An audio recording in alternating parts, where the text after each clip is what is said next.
एक बार एक चुड़ैल एक गांव में आ पहुंची। उसने उस गांव को देखकर मन में सोचा कि इस गांव में तो बहुत सारे घर है, बहुत सारे लोग होंगे, मेरा खाना पीना सब हो जाएगा।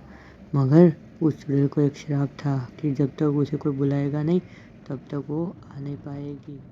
इस गांव में एक बूढ़ी औरत रहती थी जिसका नाम था रामा। उसने एक बार अपने घर पे चाय पीते पीते सोचा कि गाँव वाले मुझे बहुत परेशान करते हैं। कभी कभी तो मुझे घर से बाहर निकलना भी मुश्किल हो जाता है और कभी कभी तो मुझे खाना तक नहीं मिलता। तो एक काम करती हूँ, चुड़ैल को बुला लेती हूँ, वो जो श्राप वाली चुड़ैल है उसे, जिससे ये गाँव वाले मुझे परेशान ना कर सके और मुझे खाना भी मिल जाए। तो ये सोचती है कि मैं रात को उस चुड़ैल को बुलाऊंगी और ये सोचकर वो एक ऐसे खड़ी हो जाती है और फिर चलने लगती है।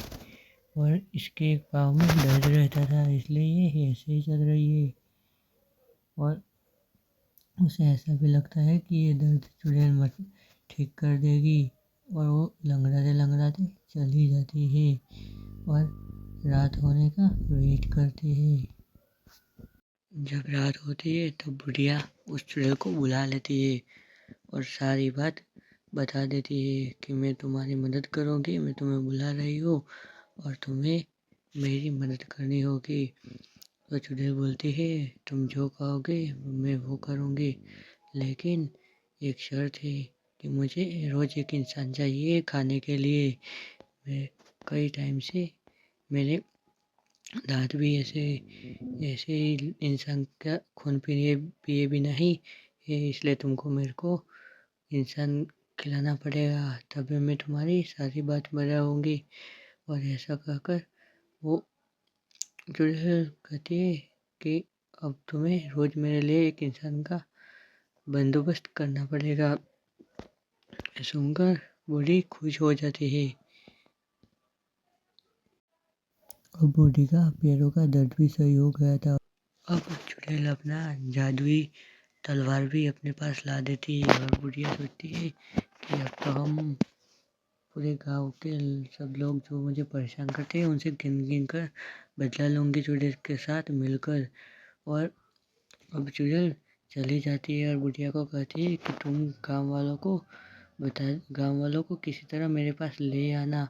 और चुड़ैल ऐसा करके साइड से चली जाती है। और अब बुढ़िया सोचती है कि अब मैं गाँव के लोगों को बुला कर लाऊंगी, कुछ भी करके लाऊंगी और गिन गिन कर बदला ले लूँगी इन सब से और उनका सारा जो खाने का सामान है वो भी मैं रख लूँगी।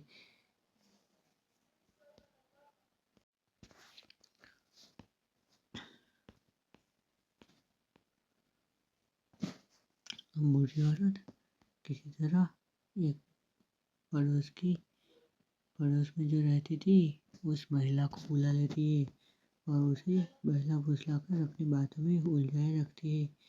और चुड़ैल को मन में सोचती है कि चुड़ैल जल्दी आ जाओ, मैं तुम्हारे लिए खाना लेकर आ गई हूँ।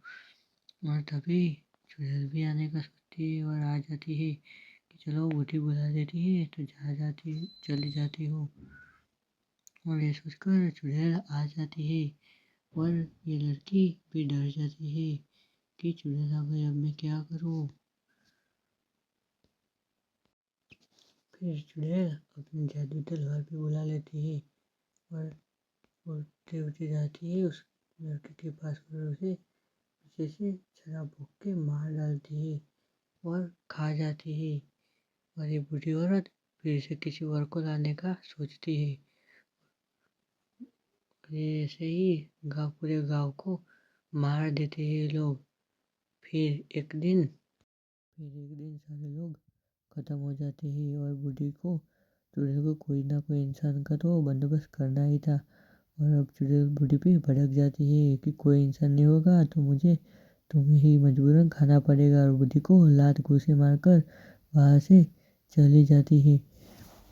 और बूढ़ी सोचती है कि मैं चुड़ैल को क्यों बुलाया और बूढ़ी फूट फूट कर रोने भी लगती है। मगर अब क्या होगा, चुड़ैल तो ऐसा बोलकर वहाँ से चली गई। और अब देखते हैं कि बूढ़ी बहुत पछता रही है, बूढ़ी रो रही है कि मैंने ऐसा क्यों किया, क्यों किया।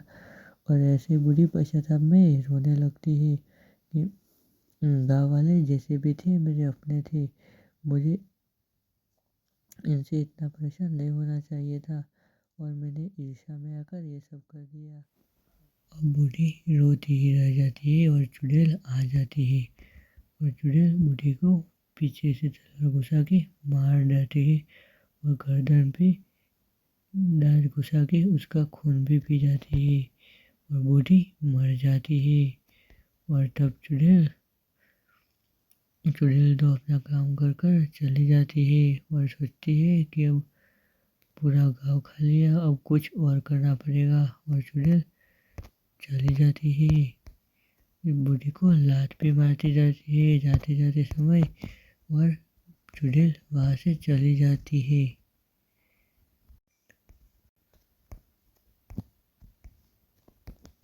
चुड़ैल वहाँ से चली जाती है और बूढ़ी की लाश वहीं पड़ी रहती है।